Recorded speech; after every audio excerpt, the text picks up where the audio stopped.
Welcome back. Telangana ప్రజలకు కావాల్సింది గురుకులాల్లో నాణ్యమైన విద్య, రాష్ట్ర ఆర్థిక పరిస్థితిపైన స్పష్టత. కానీ నాయకులేమో రోడ్లెక్కి కుర్చీలాట ఆడుతున్నారు. ఈ పొలిటికల్ డైనమిక్స్ పేలేది ప్రజల సమస్యల కోసమా లేక కేవలం మీ కుర్చీల కోసమా అనే అంశంపైన చర్చిద్దాం. మనకు అందుబాటులో ఉన్నారు నిఖిల్ రావు గారు, బీఆర్ఎస్ నాయకులు, చరణ్ కౌశిక్ యాదవ్ గారు, కాంగ్రెస్ నాయకులు మరి కాసేపట్లో జాయిన్ అవుతారు. రవికుమార్ గారు కూడా బీజేపీ నాయకులు మరి కాసేపట్లో జూమ్లో జాయిన్ అవుతారు. డాక్టర్ జయరాం గారు, రాజకీయ విశ్లేషకులు మనకు అందుబాటులో ఉన్నారు. అందరికీ నమస్కారం అండి. జయరాం గారు, జయరాం గారు, గురుకులాల్లో విద్యార్థుల సొమ్ము దారి మళ్లిందనేది అత్యంత తీవ్రమైన ఆరోపణ. అలాగే రాష్ట్ర ఆర్థిక పరిస్థితి కూడా క్లిష్టంగా మారింది. అయితే ఇలాంటి కీలక ప్రజా సమస్యలపైన నిజమైన చర్చ జరగకుండా ఇది కేవలం సవాళ్ళు ప్రతి సవాళ్ళుగా అరెస్టుల హైడ్రామాగా మారిపోవడానికి గల అసలు కారణం ఏంటి? ఇరు పార్టీల పొలిటికల్ స్ట్రాటజీ ఏంటి? అసలు దీన్ని ఏ విధంగా చూడాలి ఈరోజు పరిణామాలు మొత్తం పైన మీ విశ్లేషణ ఏంటి జయరాం గారు? చక్రి, మీకు పాటు ప్యానెల్లో ఉన్న మిత్రులకు, రాజు న్యూస్ ప్రేక్షకులకు మరొకసారి నమస్కారాలు. ఇక్కడ ఏం జరుగుతుందంటే రేవంత్ రెడ్డి ఈరోజు మొదటిది కాదు, ఇది చివరిది కూడా కాదు. రేవంత్ రెడ్డి డే 1 నుంచి ఏం చెప్తున్నాడు అంటే ఎప్పుడు ఒక కొత్త స్కామ్ తీసుకొచ్చి ముందు పెడుతూ ఉంటాడు. సరే, ముందు పెట్టినా బాగుంది. నిజంగా కనుక ఆ స్కామ్ లో ఉన్న ఏ ఒక్కరిని వదిలేయొద్దని చెప్తాను నేను. అది ఏ పార్టీ వాళ్ళు కానీ ఎదురున్నారు. కానీ ఇంతవరకు ఏ ఒక్కరిని అరెస్ట్ చేయలేదు. ఇట్లా విషయం ఏంటంటే ఏ ఒక్కరిని వదిలిపెట్టడం తర్వాత విషయం, ఓకేనా? ఏ ఒక్కరిని కూడా అరెస్ట్ చేయలేదు. ఈ రోజుకొక పూటకో స్కాము, పూటకో మాట, ఇవన్నీ చెప్పడం దేనికోసము అంటే ఇక్కడ తనకు ఎప్పుడైతే ఇబ్బందులు వస్తుంటాయో, తనకు ఏ విధమైనటువంటి అవరోధాలు ఉంటాయో, అవరోధాలు ఇబ్బందులను తప్పించుకోవడం కోసం ఒక కొత్త స్కామ్ తీసుకొచ్చి పెడతాడు. ఒకవేళ కనుక గురుకులాల్లో స్కామే జరిగినట్టు అయితే ప్రవీణ్ కానీ, ఆ సంబంధిత శాఖ మినిస్టర్ని కానీ, అప్పుడున్న సీఎంని కానీ నువ్వు మాటలు ఎందుకు చెప్తున్నావు? ప్రవీణ్ ఇప్పుడు ఐపీఎస్ కాదు. ప్రవీణ్ ఒక ordinary person. Is a simple fight చెప్పాలంటే. నువ్వు నిన్నగాక మొన్న ప్రవీణ్కు ఈవెన్ మన వ్యక్తిగత సిబ్బందిని కూడా నువ్వు తొలగించావు, బాగుంది. ఆ సెక్యూరిటీ కూడా తీసేసావు, అంతవరకు బాగానే ఉంది. మరి ఇప్పుడు ఇక ప్రాబ్లం ఏంది? ఆ వ్యక్తిగత సిబ్బంది ఉంటే నేను అరెస్ట్ చేస్తానంటే వాళ్ళు ఏమన్నా ఎంటబడుతున్నారని బాధపడుతున్నావా? లేకపోతే అసలు స్కామే జరగలేదా?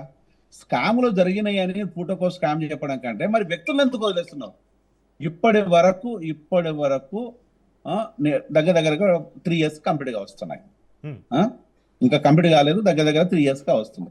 ఈ 3 years లోపల మనం ఎంతకాలం అని ఇవే మాటలు చెప్తుంటామో, వాళ్ళు బీఆర్ఎస్ లో నీతి మంత్రులు ఉన్నారు అని నేను వకాలత పుచ్చుకోవట్లేదు.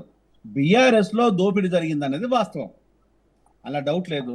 మరి కాంగ్రెస్ కు అదే దానిపైనే నీకు ఓటింగ్ జరిగింది, ఆ విధంగానే నువ్వు గెలిచావు. మరి ఇప్పుడు నువ్వు బీఆర్ఎస్ మీద ఓన్లీ ఆరోపణలు మాత్రమే ఎందుకు చేస్తున్నావు? ఈ ఆరోపణలు ప్రత్యారోపణలు ఆరోపణలు చేస్తే వాళ్ళు ఏమంటారు? చలో నీ చేత అయితే దమ్ముంటే నిరూపించి అరెస్ట్ చేయి అంటారు. ఈ డ్రామా అంతా ఎవరి కోసం? ఇదంతా ఎవరి కోసం? ఈ డ్రామా అంతా ఎవరు చూడాలి? ఇదంతా ప్రజలు చూడాలి. ఇక్కడ రేవంత్ రెడ్డి అంతే కదా, పబ్లిక్ మనం చూడాలి ఈ డ్రామా అంతా. నిజంగా కనుక బీఆర్ఎస్ లోపల స్కామ్ జరిగిందని నీ నమ్మకం ఉంటే చలో తీసుకురా. ఇప్పుడు జరిగిన వాటిలలో అరెస్టులు చేయిస్తాయి, ఆ లోపు ఇది కూడా ఎంక్వైరీ పెట్టేస్తాయి. ఇది రావడానికి ఇంకో 2 సంవత్సరాలు పడుతుంటది. పుణ్యకాలం కాస్త గడిచిపోతుంది. ఇక ముఖ్యమంత్రి నువ్వు అవుతావో కావో దేవుడు ఎరుగు. ఒకవేళ నువ్వు అయితే ప్రజలకు అదృష్టమో దురదృష్టమో తెలియదు, నీకైతే అదృష్టమే. ప్రజల సంగతి దేవుడు ఎరుగు. ఈరోజు స్కూళ్ళల్లో నిన్నగాక మొన్న ముఖ్యమంత్రి గారు పోయి ఓపెన్ చేసిన స్కూళ్ళు, నెర్రలు బాసిన స్కూల్ లోపల, ఎలుకలు తిరుగుతున్న స్కూల్ లోపల కూలిపోయిన గోడలకు రంగులేసి వచ్చేసి ముందును తాడు పూర్తి చేసేసి ఓపెన్ చేసి వచ్చేసాం. సో విద్యా కమిషన్ చైర్మన్ ఆకునూరు మురళి ఎందుకు రిజైన్ చేసిండో లేదు, ఇంతవరకు ఏం జరిగిందో కూడా తెలియదు. సరే, ఆయన రిజైన్ చేసినా ఉన్నా పెద్ద ఒరిగేది ఏమీ లేదు. ఎందుకంటే మీకు కావాల్సిన వ్యక్తి మీరు పెట్టుకున్నాడు, ఆయనకి ఇష్టం ఉన్నదో లేదో ఆయన వెళ్ళిపోయాడు, అది వేరే విషయం. ఈరోజు ఆ డ్రామా అంత ఎందుకు? నేను డే 1 నుంచి చెప్తున్నాను, డే 1 నుంచి కాదు, తెలంగాణ వచ్చినప్పటి నుంచి చెప్తున్నాను ఇదే మాట. విద్యను వైద్యాన్ని పదిలపరచండి, వాటిని జాగ్రత్త చూసేసుకోండి. వాటి కనుక మీరు కేర్ తీసుకున్నట్లయితే బెటర్గా ఉంటుంది. కింది కులాలకు, పేదలకు, అన్ని కులాల్లో పేదలకు, నిరక్షరాస్యులకు, నిరుపేదలకు బెటర్గా ఉంటుంది. ఈరోజు విద్యా వైద్యం మీద విపరీతమైన దోపిడీ జరుగుతుంది. ప్రైవేట్ స్కూల్లో దోపిడీ చెప్పాల్సిన పనే లేదు. శ్రీ చైతన్య, నారాయణ, గాయత్రి లాంటి స్కూళ్ళు ఈరోజు రాక్షసులాగా మారిపోయారు. నరమాంస భక్షకులు కాదు, మనుషులు బతికుండగానే వాళ్ళను మొత్తం ప్రాణాలను తీసేసి ఈరోజు ప్రైవేట్ కార్పొరేట్ వ్యవస్థ బతుకుతున్నది. హాస్పిటల్ కూడా ఇంచుమించు ఒక డాక్టర్గానే సిగ్గుపడుతున్నాను. హాస్పిటల్ కూడా అలానే ఉన్నాయని చెప్తూ ఉంటే చెప్పడానికి నాకు సిగ్గు లేదు, వినడానికి మీకు సిగ్గు లేదు. అంటే ఈ రోజు చెప్పుకుంటూ పోతున్నామే తప్ప విద్యాశాఖ సీఎం గారు చూస్తున్నారు స్వయంగా జయరాం గారు. విద్యాశాఖ మినిస్టర్ సీఎం ఉంటే ఎంత, లేకపోతే ఎంత? నువ్వు విద్యాశాఖ సీఎం చూస్తే నీకు చైర్పర్సన్ ఎందుకు అవసరం, విద్యాశాఖ కమిషన్ ఎందుకు అవసరం వచ్చింది? ఒకవేళ కమిషన్ అవసరమే వచ్చింది అనుకో, ఆ పర్యవేక్షణ లోపల ఏం పాటిస్తున్నావు? స్కూల్ ఎన్ని ఊడబిక్కాలనా, భూములు ఎక్కడ అమ్ముకోవాలనా? ఈరోజు 2019-20 లోపల సుప్రీంకోర్టు ఒక ఆర్డర్ ఉంది మన మీద. అది మన సీఎం తెలియదు ఆ విషయం. ఏం ఆర్డర్ ఉందంటే శవాల్ లాంటి స్కూళ్లను ఇంకా పెంచి పోషిస్తున్నారు, అందులో మన స్టూడెంట్స్ ఎందుకు తీసుకురావట్లేదు, సిగ్గు లేదా అని అడిగింది ఏపీని, తెలంగాణను. అప్పటికి మన రాష్ట్రం లోపల దగ్గరగా 8,000 పైచిలకు స్కూళ్లను మూసివేశారు. ఏపీ లోపల 12,000 స్కూళ్లకు మూసేసిండు. ఏం మాట్లాడతాం మనం? ఆ స్కూళ్ళ మీద మాట్లాడలేదు. ఈరోజు స్కూళ్ళ లోపల పోతే గంజాయి తాగుతున్నారు, రాత్రిపూట ప్యాకాట బార్లకు ఉపయోగపడుతున్నాయి స్కూళ్ళు. ఆ స్కూల్లో వాతావరణం పెంచట్లేదు, అక్కడ బాత్రూమ్స్ లేవు.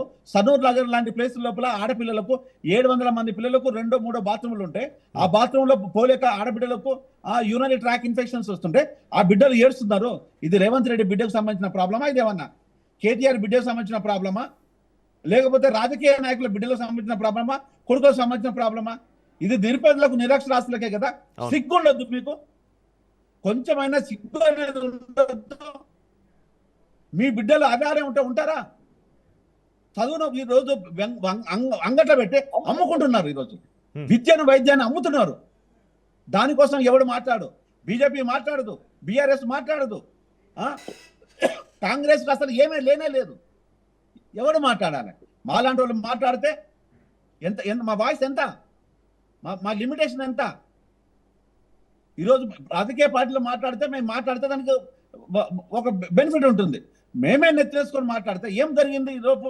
రైట్ జయరాం గారు, ఏ ఉపయోగం ఉంటుంది? జయరాం గారు మళ్ళీ మీకు అవకాశం ఇస్తాను.